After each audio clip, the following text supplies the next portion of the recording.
নমস্কাৰ, কি খবৰ সকলোৰে? আশা কৰিছোঁ সকলো ভালেই আছে। আৰু মোৰ চেনেল মৰমী শৰ্মা ইউটিউব চেনেললৈ আপোনালোক সকলোকে স্বাগতম জনাইছোঁ। আৰু এইবাৰ মোৰ চেনেলটোৰ মই ব্লগ লৈ আহিছোঁ অতি প্ৰিয় খাদ্য সকলোৰে ম'ম' চিকেন ম'ম'। আৰু মই ব্লগটোত চিকেন ম'ম' কেনেদৰে বনাই আপোনালোকক দেখাম, আৰু আপোনালোকে তেনেদৰে বনাই চেষ্টা কৰি চাব পাৰে ঘৰতে অতি কম সময়ৰ ভিতৰত। গতিকে আহকচোন আমি সকলো কিচেনত যাওঁ আৰু ম'ম' কেনেকৈনো বনাই আপোনালোকক অকণমান মই দেখাই দিম। আমি ম'ম'ৰ কাৰণে এতিয়া যোগাৰ কৰিছোঁ। এয়া পিঁয়াজ এনেকৈ সৰু সৰুকৈ কাটি ল'ব লাগিব। এইফালে এয়া অলপ আদা আৰু এইফালে এয়া নহৰু মই কাটি লৈছোঁ। এইখিনি যোগাৰ কৰিছোঁ চিকেনখিনি মই প্ৰথমতে সিজাই লৈ পেলাই ফ্ৰাই কৰিছোঁ। সৰু সৰু টুকুৰা কৰি পেলাই মই ফ্ৰাই কৰিছোঁ। তাৰপিছত চিকেনৰ পৰা যিখিনি মই পানী দি পেলাই সিজাইছিলোঁ সেই পানীখিনি মই চুপ বনাবৰ কাৰণে ৰাখিছোঁ। লৈছোঁ মই চিকেন চুপখিনি। এইখিনি মই চিকেন চুপ বনাইছোঁ। যিখিনি মই চিকেন বইল কৰিছিলোঁ সেই বইলৰ পানীখিনি দি পেলাই চুপ বনাইছোঁ। ইয়াতে আদা নহৰু পিঁয়াজ এনেকৈ দি দিছিলোঁ বইল কৰোঁতে। তো এইখিনি ইয়াত লাষ্টত ইয়াতে জালুক দি পেলাই চুপ বনাব পাৰি। এইখিনি চুপখিনি ইয়াৰ পৰা বনালোঁ।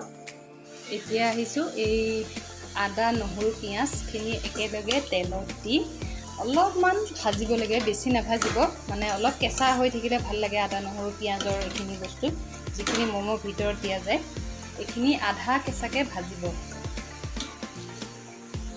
ম'ম' বনাবলৈ গৈ আছোঁ। এইখিনি দেখিছে মই ৰেডি কৰি থোৱা মানে মিক্সাৰখিনি, যিখিনি মই আদা নহৰু পিঁয়াজ আৰু চিকেনখিনি মই ফ্ৰাই কৰি পেলাই লৈছিলোঁ এইখিনি ইয়াতে মই থৈছোঁ। আৰু এইখিনি আগতে মই ময়দা মাৰি লৈছোঁ। ইয়াত ময়দা ম'মৰ কাৰণে ময়দা লাগে। ময়দা যি লাগে আপোনালোকে সকলো জানে, ৰুটি বনাওঁতে যেনেকৈ হয়। তাৰপিছত এইখিনি মই ম'মৰ চেট বেলেগ বেলেগকৈ বনাইছোঁ। সেয়া মই এইখিনি ম'ম' আচলতে মই চালনীতহে মই দি পেলাই বনাম, যিহেতু মোৰ মেচিনটো নাই ম'ম' বনোৱা। আৰু এইখিনিত মই এনেকৈ লুচি সৰু সৰুকৈ লুচি বেলি লৈছোঁ। আপোনালোকক দেখাইছোঁ মই এতিয়া কেনেকৈ বনাব।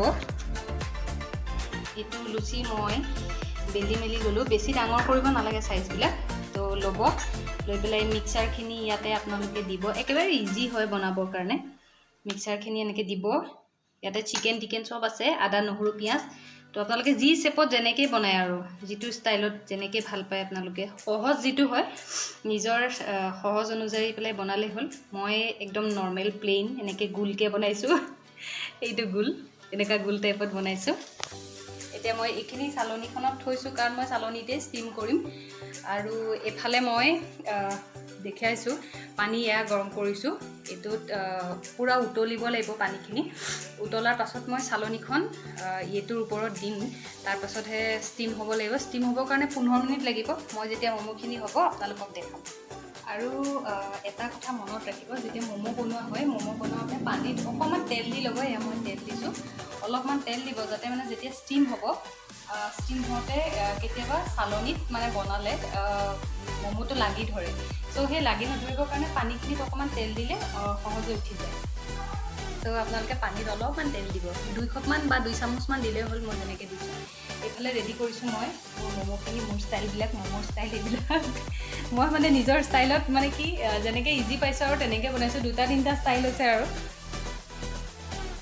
এয়া মই মোৰ ম'মৰ ছেটবিলাক মই ৰেডি কৰি লৈছোঁ এনেকৈ। আৰু আপোনালোকক মই যিখিনি ম'ম' ষ্টিম হৈ আছে মই সেইখিনি অকণমান দেখাম। এয়া মই ইয়াতে দি থৈছোঁ। ষ্টিম হৈ থকা ম'ম'খিনি অলপমান আপোনালোকক এনেকৈ দেখাইছোঁ। বেছিকৈ দাঙিব নোৱাৰিম, কাৰণ ভাপটো গুচি যায়। এনেকৈ আপোনালোকে বনাব পাৰিব। দেখিছেনে ধুনীয়াকৈ বইল হৈ আছে বস্তুবোৰ। তো এইখিনি মই ম'ম' বইলিং কৰি আছোঁ। আৰু এইফালে মই এইবিলাক যোগাৰ কৰি আছোঁ। এইখিনি মই নিজৰ শ্বেপ দি পেলাই, যিকোনো এটা শ্বেপ দি যেনেকৈ সুবিধা হয় মই তেনেকৈ বনাইছোঁ। এতিয়া মোৰ শ্বেপ মই এনেকৈ পাৰোঁ। এইখিনি ম'ম' প্ৰায় হৈছেই, কাৰণ ইয়াতে ষ্টিম হৈ আছে। মই তলত একদম পূৰা বইল কৰি পানী দিছোঁ। মানে বইল কৰা পানীত মই এইখন দি লৈছোঁ চালনীখন। চালনীত পূৰা তেল সানি ল'ব আপোনালোকে। তেল সানাৰ পিছতহে মানে ম'ম'বিলাক দিব, নহ'লে ঘূৰাওঁতে বা নমাওঁতে লাগি ধৰে। গতিকে এইখিনি ম'ম' প্ৰায় হৈ গৈছেগৈ আৰু।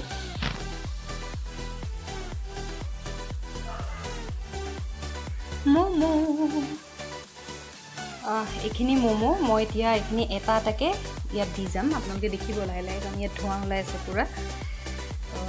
পূৰা পানীখিনি সদায় উতলিব দিব, তাৰপিছতহে ম'ম'বিলাক দিব আপোনালোকে দেই। একদম লগাই লগাই নিদিব, কাৰণ লাগি যায়। এনেকৈ দিছোঁ, দেখিছে চাগে পূৰা ধোঁৱা ওলাইছে। এইখিনি মোৰতো দেখি কেতিয়া খাওঁ লাগিছে, কাৰণ মই ৰাহো বহুতকেইটা মই একচুৱেলি বনাই ৰাখি দিছোঁ, কাৰণ একেবাৰতে বৰ দিগদাৰ হয় নহ'লে।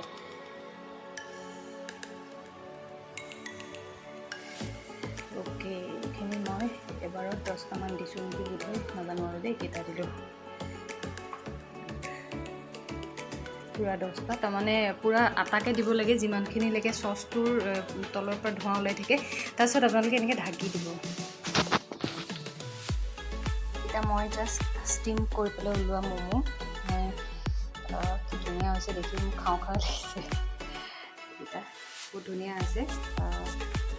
আপোনালোকে এনেকৈ ট্ৰাই কৰি চাব, মই যেনেকৈ শিকালোঁ। একেবাৰে ইজি প্ৰচেছ, কিন্তু বনাওঁতে যোগাৰ কৰোঁতে বেছি সময় লাগে আৰু খালি। গতিকে আজিৰ ম'ম' ৰেচিপি মই আপোনালোকক দেখালোঁ, চিকেন ম'ম' কেনেকৈ বনাব পাৰি ঘৰতে, আৰু অতি সহজে, যিহেতু সকলো মেচিনবিলাক নালাগে, আৰু ঘৰতে যিসমূহ বাচন আছে আমি সেইসমূহতে ম'ম' বনাব পাৰোঁ। গতিকে যিখিনি মই আপোনালোকক দেখালোঁ, যেনেকৈ বনালোঁ, আপোনালোকে চাবলৈ নাপাহৰিব। ভিডিঅ'টো চাই কেনেকুৱা পালে জনাবলৈ নাপাহৰিব, আৰু লগতে মোৰ চেনেলটো ছাবস্ক্ৰাইব কৰিব, যিসকল নতুনকৈ আহিছে মোৰ চেনেলটোত, আৰু লগতে থকা বেল আইকনটো প্ৰেছ কৰিবলৈ নাপাহৰিব। ধন্যবাদ, বাই বাই।